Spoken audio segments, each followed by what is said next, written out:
مالک ہے، اسی کے قبضے میں ہر چیز ہے، وہی جس کو چاہے معاف کر دے، وہی جس کو چاہے سزا دے دے، وہ غفور الرحیم ہے، گناہوں کو بخشنے والا بے انتہا مہربان ہے۔ یہ تو اس رکوع سے متعلق گفتگو تھی۔ یہ جو موجودہ ایام چل رہے ہیں، ذی الحجہ کا پہلا عشرہ، 1 ذی الحجہ سے لے کے 9 ذی الحجہ تک، یہ بہت مبارک دن ہیں، بہت مبارک دن ہیں۔ ان دنوں کے دن بھی اور راتیں بھی اتنی مبارک ہیں، اتنی مبارک ہیں۔ حضور اکرم صلی اللہ علیہ وسلم کا ارشاد ہے کہ 1 تاریخ ذی الحجہ سے لے کے 9 تاریخ تک ایک دن کے روزے کا ثواب 1 سال کے برابر ہے۔ ایک دن کے روزے کا ثواب 1 سال کے برابر ہے۔ یہ تو دن کی عبادت کا حال ہے۔ اور رات کے بارے میں آپ نے ارشاد فرمایا کہ ان دنوں میں جو راتیں آتی ہیں، ان راتوں میں جو عبادت کی جائے گی وہ شب قدر کی عبادت کے برابر ہے۔ یعدلو کا لفظ ہے، مسلم شریف کی روایت۔ اس لیے ان ایام میں ہم کو جتنی نیکیاں کرتے بنے کر لینا چاہیے، صدقہ خوب کرنا چاہیے، روزہ نفل خوب رکھنا چاہیے، قرآن پاک کی تلاوت خوب کرنا چاہیے، نفل نمازیں خوب پڑھنی چاہیے، اللہ کا ذکر خوب کرنا چاہیے، دعائیں خوب آہوزاری سے مانگنا چاہیے۔ یہ ایام بہت زرین اور سنہرے ہیں۔ حضور اکرم صلی اللہ علیہ وسلم نے ارشاد فرمایا ہے کہ ان 10 دنوں کے علاوہ سال بھر کے جتنے بھی دن ہیں، ان دنوں کی نیکیوں سے زیادہ اللہ کو ان 10 دنوں کی نیکیاں محبوب ہیں۔ تو کسی نے پوچھا اللہ کے رسول دوسرے دنوں کے جہاد سے بھی زیادہ ان دنوں کے اعمال محبوب ہیں کیا؟ تو آپ نے فرمایا جی ہاں، دوسرے دنوں کے جہاد سے بھی زیادہ ان 10 دنوں کی نیکیاں اللہ کو پسند ہیں۔ ہاں البتہ کوئی مجاہد اللہ کی راہ میں نکلا ہے اور جان بھی اس نے لٹا دی، مال بھی اس نے لٹا دی، کچھ واپس لے کر نہیں لوٹا تو اس کا ثواب زیادہ رہے گا۔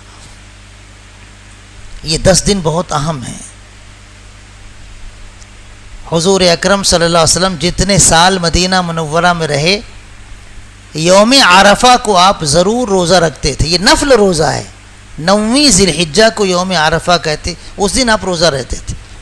جس سال آپ حج کے لیے آئے تو عرفات کے میدان میں 9ویں ذی الحجہ کو آپ اونٹنی پر سوار تھے، تو کچھ صحابہ کرام رضی اللہ عنہ کو معلوم تھا کہ حضور ہر سال 9ویں ذی الحجہ کو روزہ رہتے رہے ہیں، تو آج بھی روزہ ہوں گے۔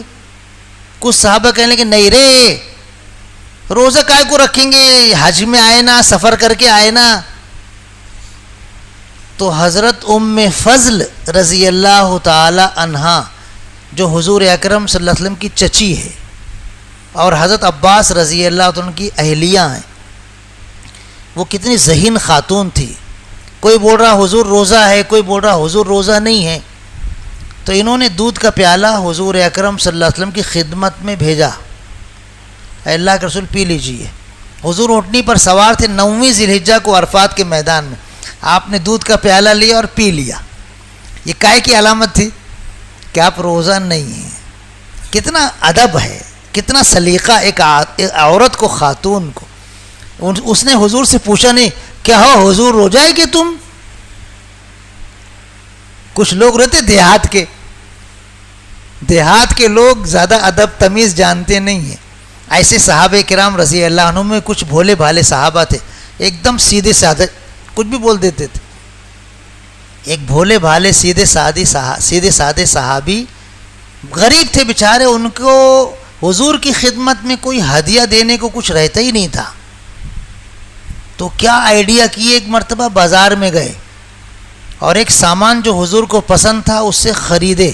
کتنے کا ہے رے؟ اتنے کا ہے۔ بولے چل میرے ساتھ تو، اس کو ساتھ میں لائے اور حضور اکرم صلی اللہ علیہ وسلم خدمت میں وہ ہدیہ پیش کیے کہ اللہ کے رسول یہ میری طرف سے ہدیہ ہے، قبول کیجئے۔ آپ نے قبول کر لیا۔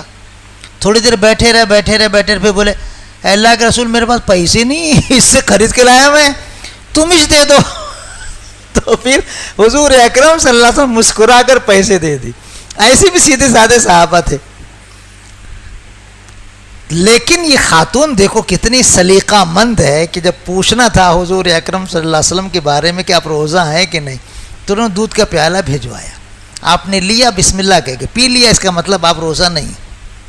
تو حاجیوں کے لیے یوم عرفہ کو روزہ نہ رکھنا افضل ہے، اور عام مسلمانوں کو 1 ذی الحجہ سے لے کے 9 ذی الحجہ تک ہر دن کے روزے کا ثواب 1 سال کے برابر ہے، اور ہر رات کے عبادت کا ثواب شب قدر کی عبادت کے برابر ہے، افضل نہیں برابر ہے۔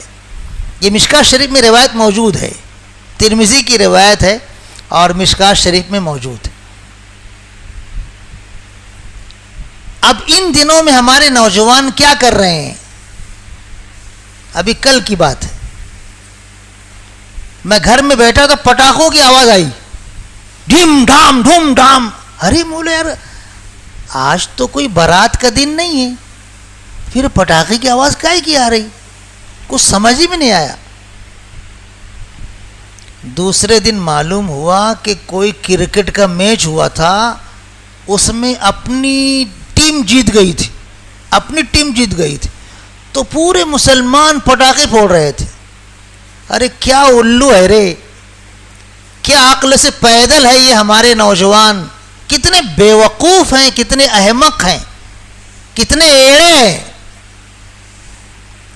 ان دنوں میں حضور اکرم صلی اللہ علیہ وسلم ارشاد فرما رہے ہیں کہ رات کو عبادت کرو گے تو شب قدر کے برابر تم کو ثواب ملے گا، دن میں روزہ رکھو گے، نمازیں پڑھو گے، تلاوت کرو گے، تو ان دنوں کی عبادتوں کا ثواب سال بھر کے دنوں سے افضل اللہ کو محبوب ہیں، اور ہمارے نوجوان پٹاخے پھوڑتے چل رہے ہیں، ادھر بھاگ رہے ادھر گاڑی لے کے جا رہے ادھر گاڑی لے کے جا رہے۔ ایسے ہمارے نوجوان ہیں، یہ قوم اتنی گر گئی ہے دینی اعتبار سے، کیسے آخر اس کو عزت حاصل ہوگی؟ پورے ملک میں حالات کیسے ہیں دیکھیں آپ، یو پی میں حالات دیکھو، بہار میں حالات دیکھو، بنگال میں حالات دیکھو۔ ہمارے ملک کے ذمہ دار مسلمانوں کے خلاف آگ اگل رہے ہیں، زہر اگل رہے ہیں، کوئی بولنے والا نہیں ہے۔ ایسے حالات ہیں اور مسلمانوں کو کچھ پتہ ہی نہیں کہ کیا ہو رہا ہے۔ ذرا سے کوئی کرکٹ کا میچ جیت گیا تو پوری گلی میں، پورے محلے میں پٹاخے پھوڑتے گھوم رہے ہو۔ کسی نے کہا ہے کہ ایک گیند کے پیچھے 11 دیوانے بھاگتے، ایک گیند کے پیچھے 11 دیوانے بھاگتے، اور ہزاروں کی تعداد میں دیوانے اپنا قیمتی وقت سونے سے بھی زیادہ ضائع کرتے ہیں۔ کوئی دنیا کا فائدہ نہیں، کوئی دین کا فائدہ نہیں، کوئی آخرت کا فائدہ نہیں۔ لیکن مسلم قوم کی حالت یہی ہے کہ بس خدا ہی خیر کرے۔ ایک صاحب مجھ سے کہنے لگے مولانا جمعہ کا دن تھا، ون ڈے میچ ہو رہا تھا، جمعہ کی نماز تو کیسے ویسے کر کے پڑھ کے آ گئے ہم، اور جو ٹی وی کے سامنے بیٹھ کے ون ڈے میچ دیکھ رہے تھے، کیا مزہ آ رہا تھا مولانا۔ عصر کی اذان ہو گئی، میچ ختم نہیں ہوئی، بہت کاٹے کی میچ ہو رہی تھی، ہم لوگ دیکھتے رہے، عصر کی اذان ہو گئی، 5 منٹ زیادہ ہو گیا، 10 منٹ زیادہ ہو گیا، جماعت کھڑی ہونے کا ٹائم ہو گیا، لیکن کوئی اٹھا ہی نہیں، جبکہ سب نمازی تھے۔ کرکٹ کا میچ دیکھنے والے سب نمازی تھے، اس میں حاجی بھی تھے، اس میں اتنے مخیرین تھے کہ جو پورے شہر کے ممتاز مخیرین میں سے ممتاز، وہ خود کہنے لگے مولانا کوئی نہیں اٹھا، سب میچ دیکھتے رہے۔ جماعت کھڑی ہو گئی، مرکز مسجد کے شاپنگ سینٹر میں ٹی وی لگا کر دیکھ رہے تھے، آواز آ رہی تھی مؤذن صاحب کی اقامت ہو رہی ہے، آواز آ رہی ہے، کوئی نہیں اٹھا، صرف ایک ساتھی اٹھا اور گیا نماز پڑھنے کے لیے۔ تو ہم سب کے دلوں میں اس کی عزت بڑھ گئی کہ یار واقعی یہ نمازی ساتھی ہے کہ میں چھوڑ کے چلا گیا نماز پڑھنے کے، لیکن وہ اتنی جلدی نماز پڑھ کے آیا کہ ہم لوگوں کو لگا ہی نہیں کہ وہ نماز پڑھ کے آیا۔ یہ حال ہے اس قوم کا۔ اللہ کے بندو، نوجوانوں، تمہاری رگوں میں اسلاف اور صحابہ کرام رضی اللہ عنہم کا خون دوڑ رہا ہے، تم کو بہادر ہونا چاہیے۔ کیا تم کرکٹ کے پیچھے بے وقوف بن کے عورتوں کی طرح اپنی صلاحیتوں کو ضائع کر رہے ہو؟ تمہیں تو اللہ کی راہ میں اپنی پوری زندگی تج دینا چاہیے، قربان کر دینا چاہیے، اور تم دنیا کے ان بغیر کسی فائدے کے گناہ بے لذت کام میں تم اپنے آپ کو جھونکے ہوئے ہو۔ کسی بھی طرح سے مسلم قوم کے نوجوانوں کو یہ زیب نہیں دیتا ہے۔